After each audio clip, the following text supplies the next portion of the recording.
Hello, everyone, and welcome back to the English Pod. My name is Marco. And my name is Catherine, and it is the holiday season. That means we're talking about Christmas and Christmas shopping. We've got a great lesson for you today. Exactly. So we're going to be looking for a Christmas gift. And so let's listen to our dialogue for the first time, and we'll be back to explain some words. Bill, you gotta help me. What's wrong? Slow down, or you're gonna give yourself a heart attack. Tomorrow's Christmas, and I haven't bought my mom anything. I'm such a bad son. Take it easy. Let's go to the mall, window shop a little, and see if there's anything she might like. That's just it. I don't know what to get her. Last year, I got her a ring that was 2 sizes too big, and a pair of shoes 5 sizes too small. I suck at getting presents for people. That's where you're making a big mistake. You can't just guess people's likes or sizes, especially with clothes or jewelry. On top of that, I think that you should get your mom something that shows how much you love her. At the same time, you should show her that you took the time and effort to look for something that she would really like. Yeah, you're right. When it comes down to it, I can be pretty tacky. Yeah, tell me about it. I know. Your mom is trying to learn Spanish, right?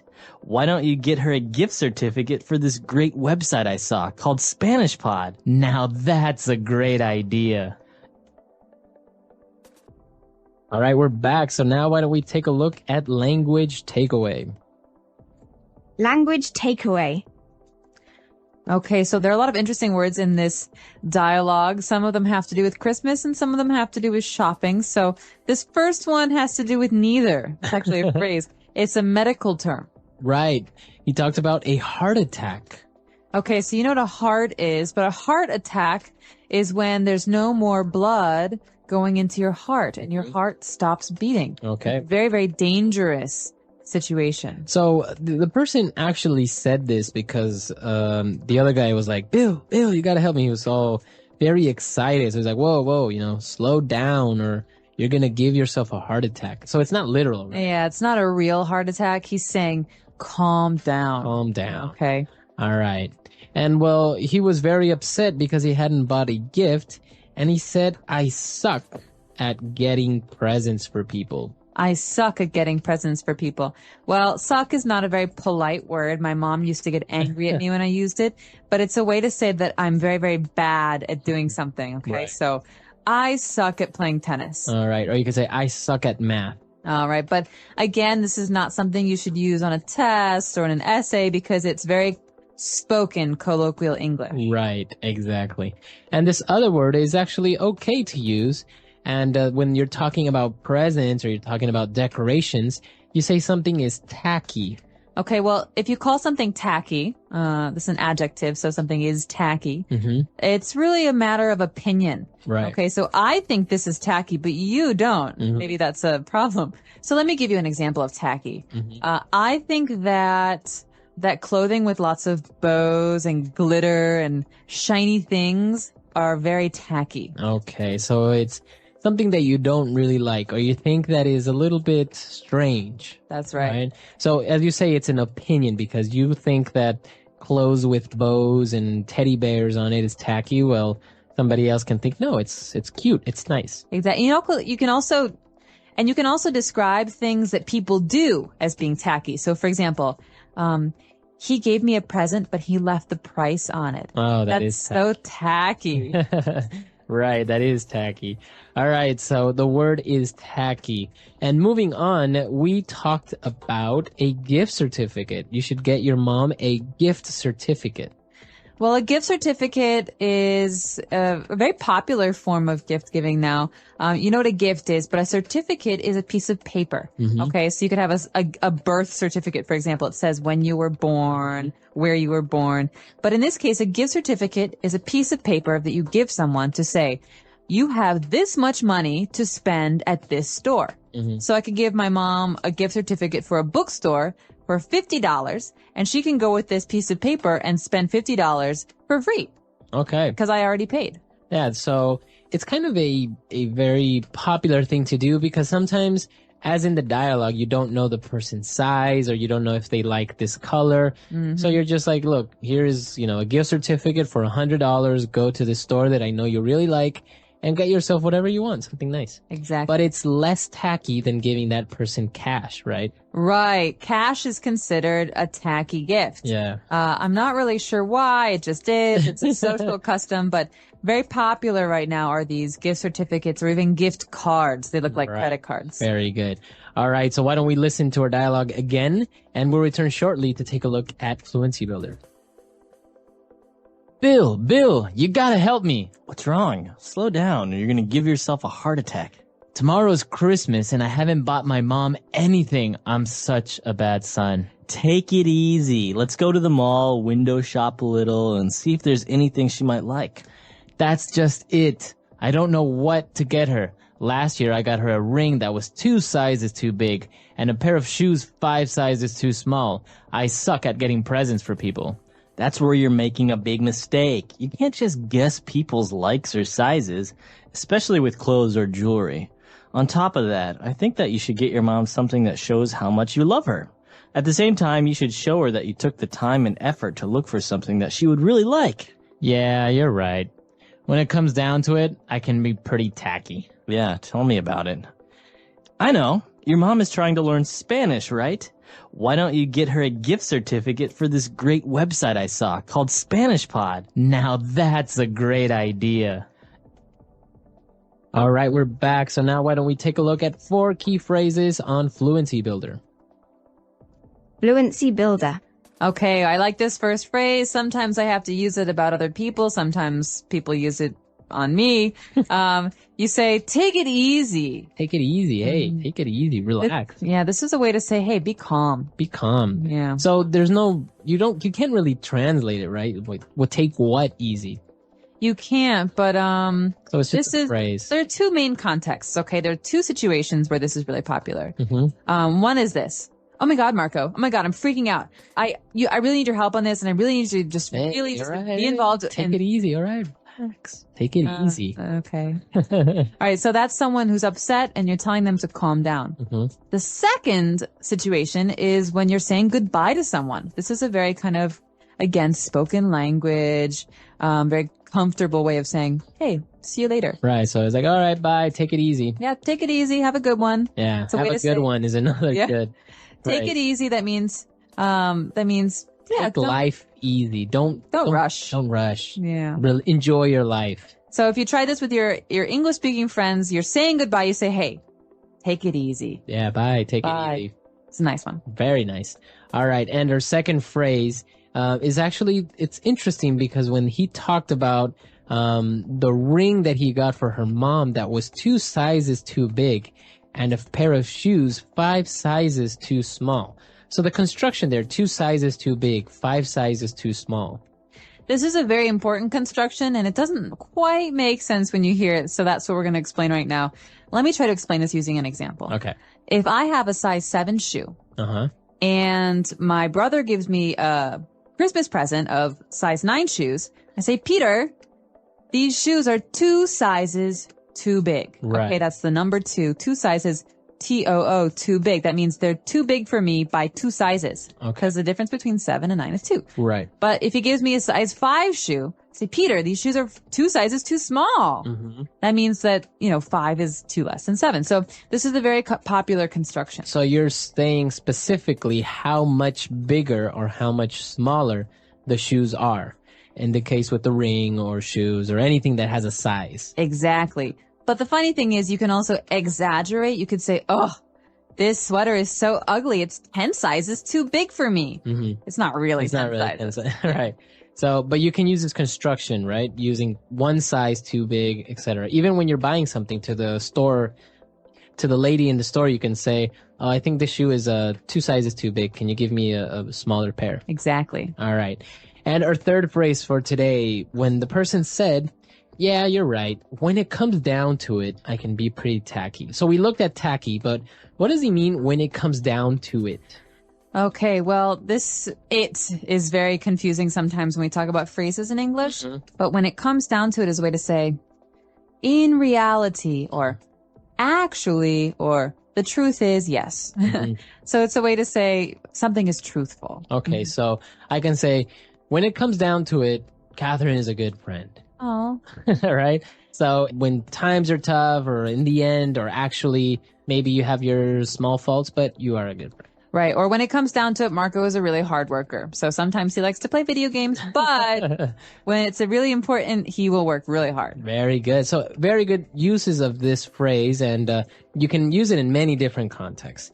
And for our fourth phrase, when the person said, yeah, tell me about it. What does it mean, tell me about it? Tell me about what?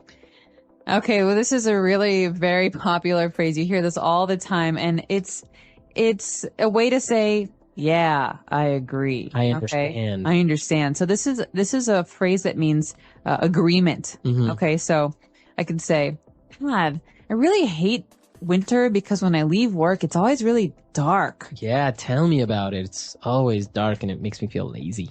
Right. And so Marco is agreeing. He says, I don't like it either. Yeah.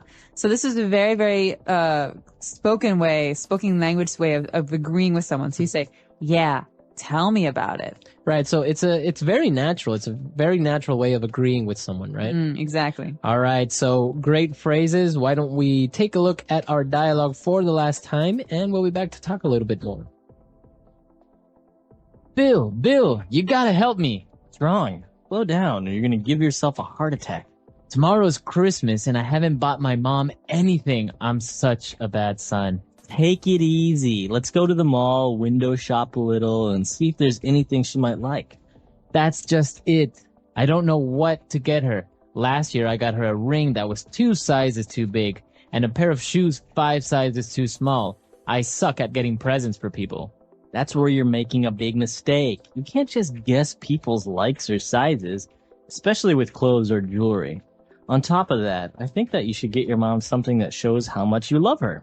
At the same time, you should show her that you took the time and effort to look for something that she would really like. Yeah, you're right. When it comes down to it, I can be pretty tacky. Yeah, tell me about it. I know. Your mom is trying to learn Spanish, right? Why don't you get her a gift certificate for this great website I saw called Spanish Pod?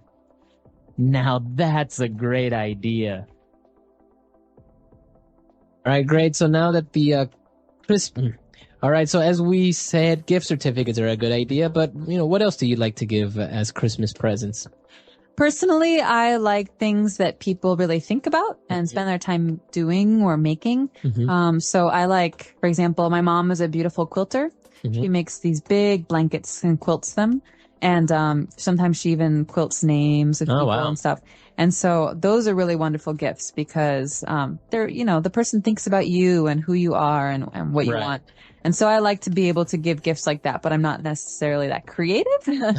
So, I think it's nice to give gifts like tickets to a music show or things like that where the person will go and have a good time and enjoy themselves. Yeah, I think that's really important because sometimes people just give gifts because you have to. But stuff. Like stuff. And you're like, oh, great, a tie. It's like kind of impersonal. Yeah. At the same time, if your dad or your boyfriend or somebody loves ties and has 50 of them and you get them another one that's really interesting or unique, then great, but it is good to take the time to get somebody something they really like or they would really use or enjoy.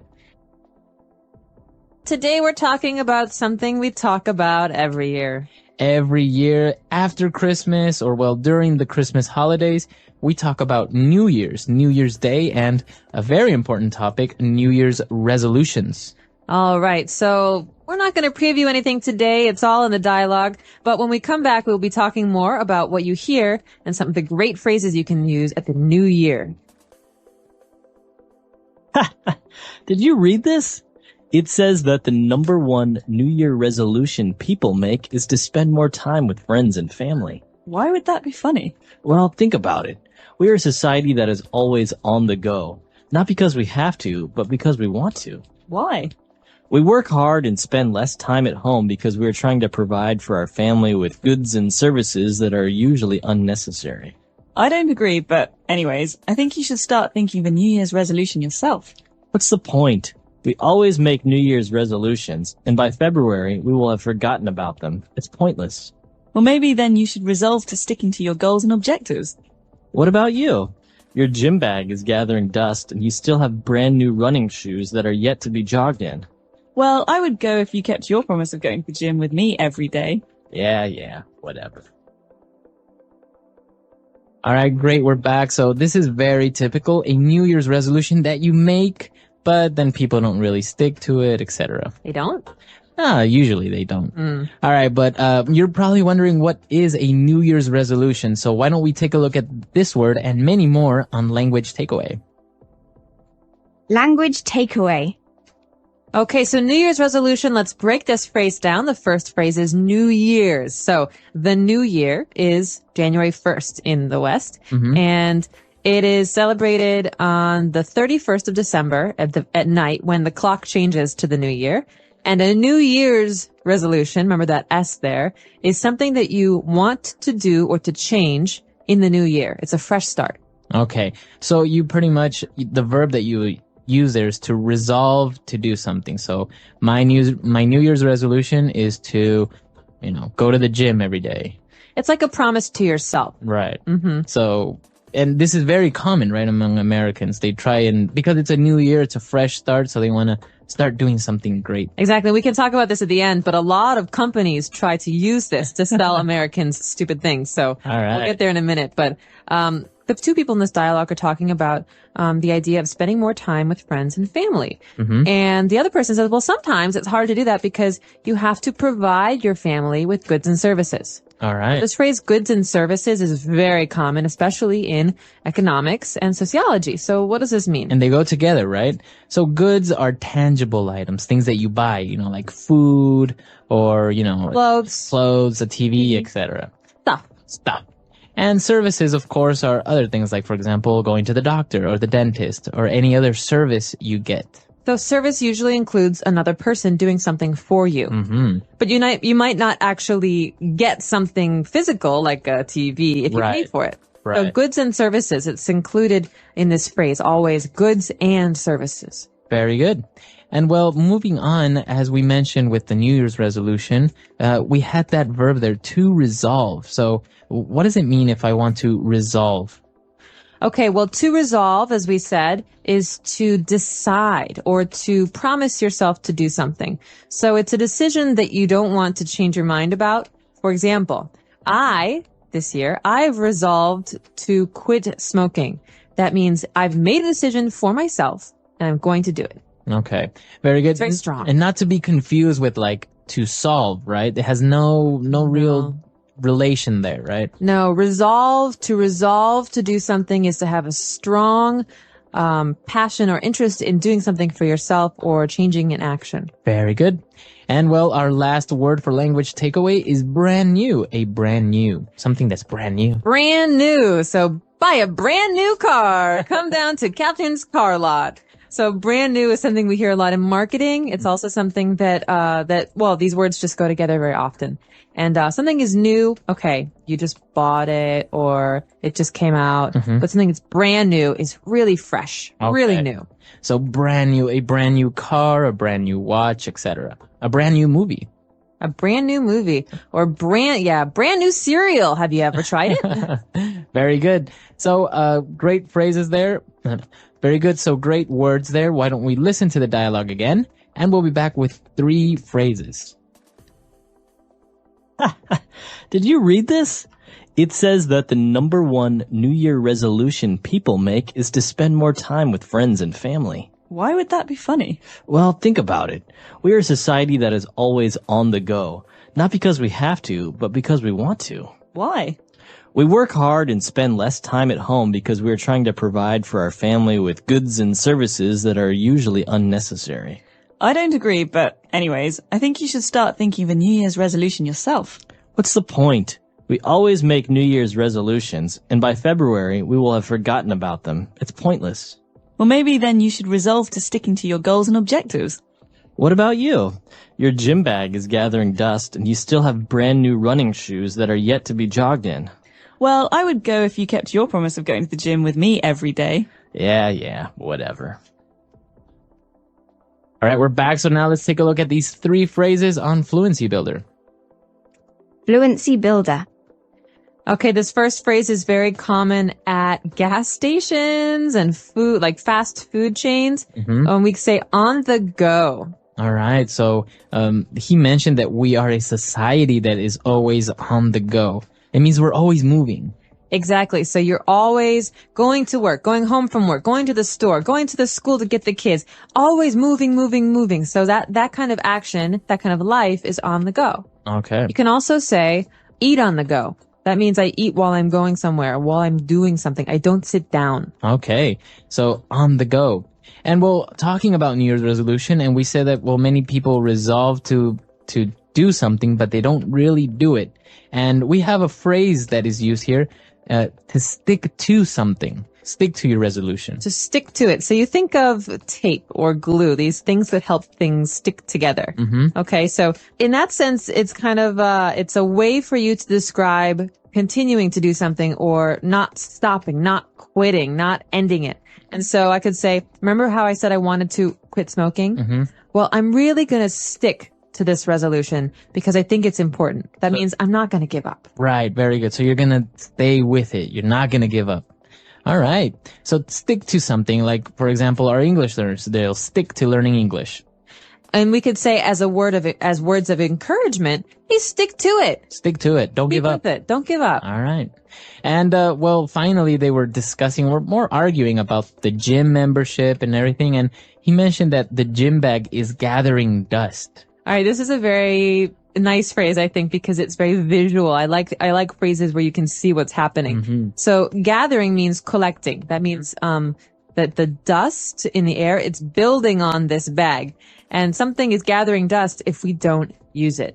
So we haven't gone to the gym because our bag is in the corner and it's just filled with dust.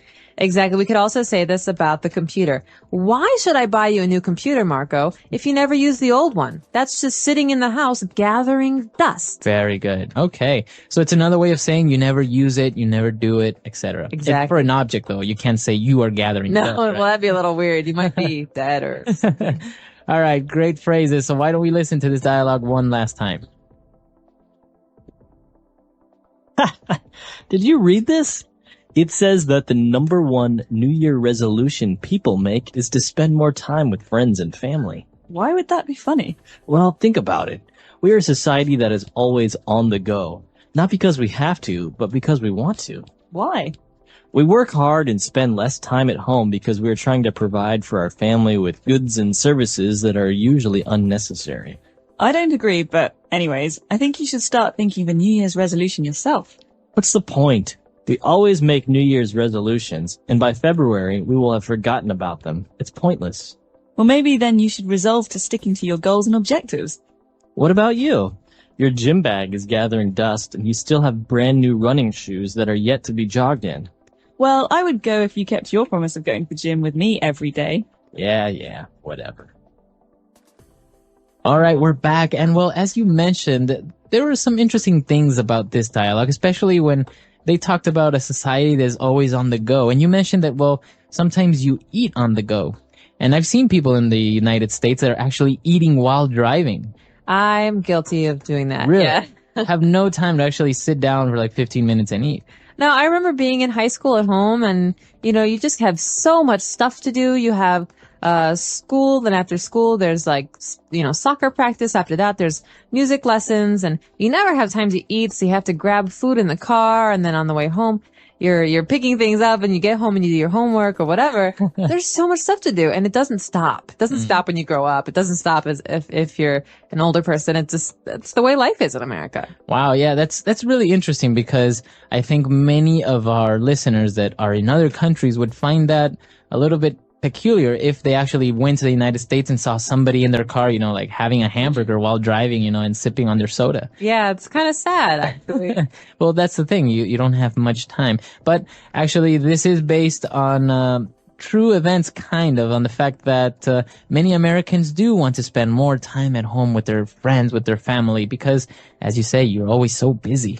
And I think it's a nice resolution to resolve to have dinner with your family once or twice a week at home where you sit down and you talk about your lives. It's nice because you get to share and you get to know each other better. And, otherwise you're always just on the go in different places. Yeah, exactly.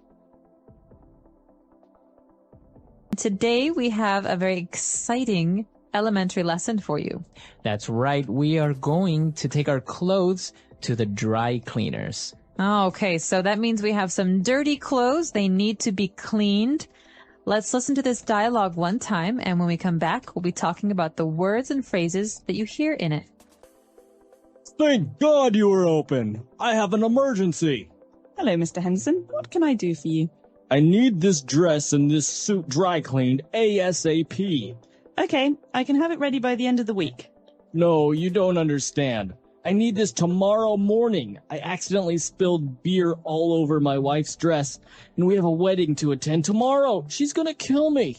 Okay, I can have it ready tomorrow afternoon, but this suit is also very stained. I can't guarantee we can remove it completely. Fine.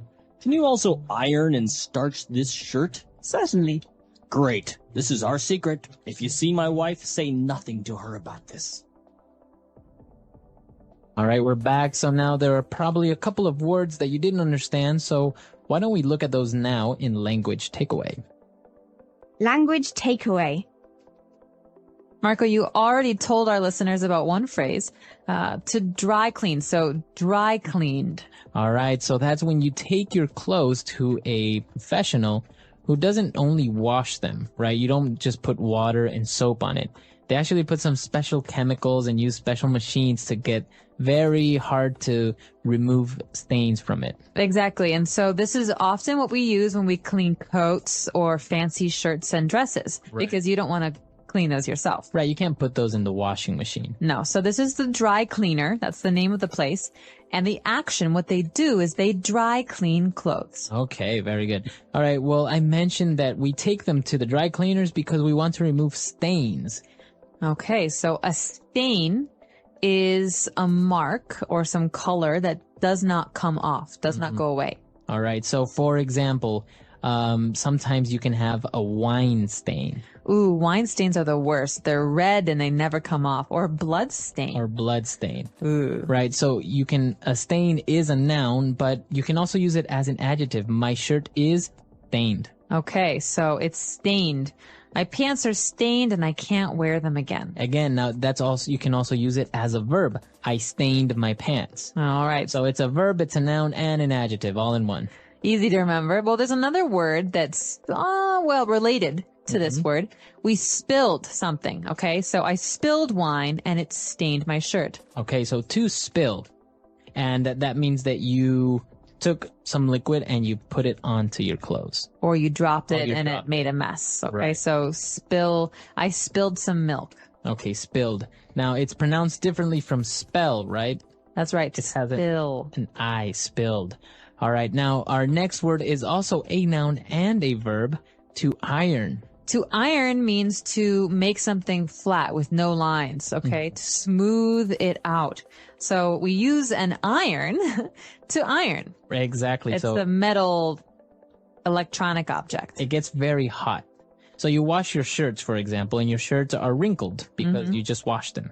So you need to iron them. That's right. And so you smooth them out, you flatten them with this object, an iron. Okay. And, well, usually, if you take them to the dry cleaners, they will iron them and also starch them. Okay, so to starch something means to use some powder or chemical to make something stiff or hard. So the noun or the chemical is also called starch. Exactly. So you think of a shirt with many buttons that a man wears to work. He has a collar around his neck, and that needs to be high and tall. It can't be flat and wrinkled. And so a dry cleaner will use starch to make sure that this stands up. Okay, very good. So those are 5 key words for the dialogue today. Let's listen to the dialogue again, and we'll be back with Fluency Builder.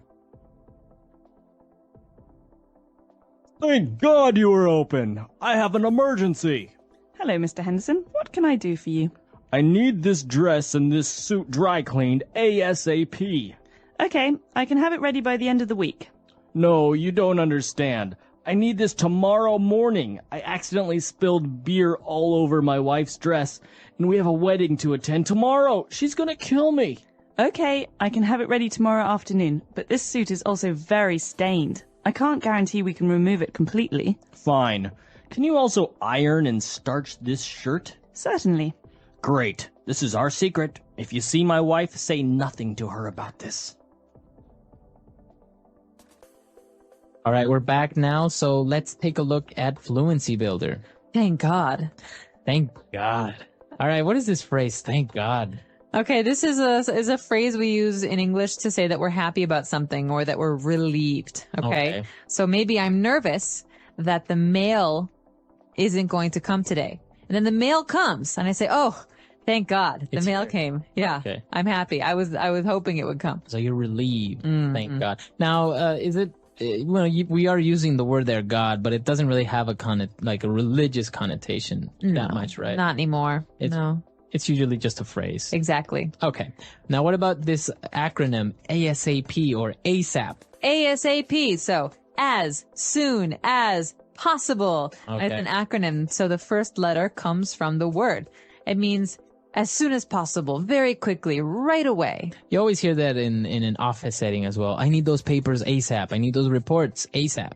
Exactly. So you can say it either way, ASAP or ASAP, and it means immediately. Okay. And he said that he needed the suit ASAP, and he said, I can have it ready by the end of the week. Okay, so that might not be fast enough for the client, for the person here who has the stain, but the end of the week is a very, very useful phrase because it means that maybe today's Monday or Tuesday, by Friday or Saturday, we'll have this ready for you. Okay. Because we think of the end of the week as Friday, maybe Thursday, Friday. So I can say the end of the week or the end of the day.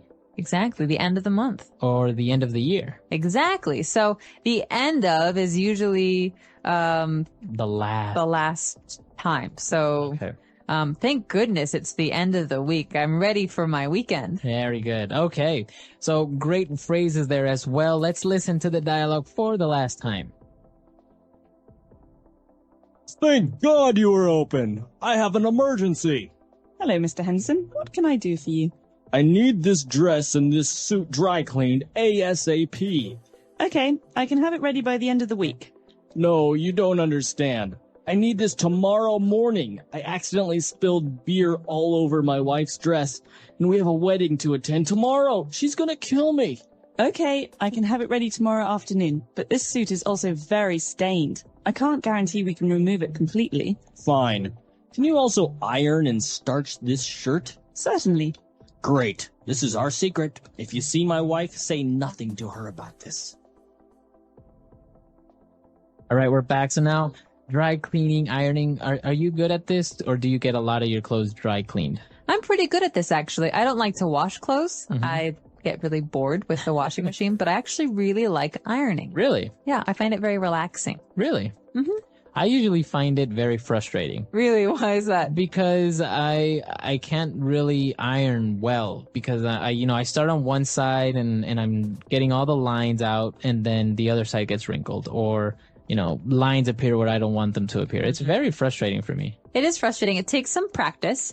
My suggestion is to use the spritzer. In the iron there's some water that can come out like that.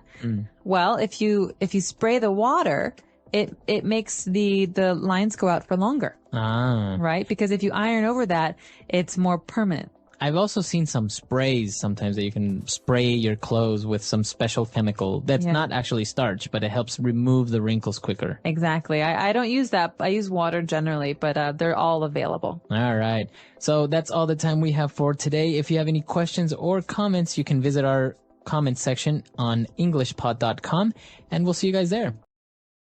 As you have already become familiar with the shadowing, you might as well know how important it is.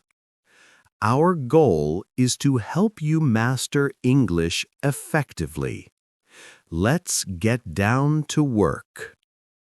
Shadowing lesson. At the mall. Repeat after me. I walk into the mall.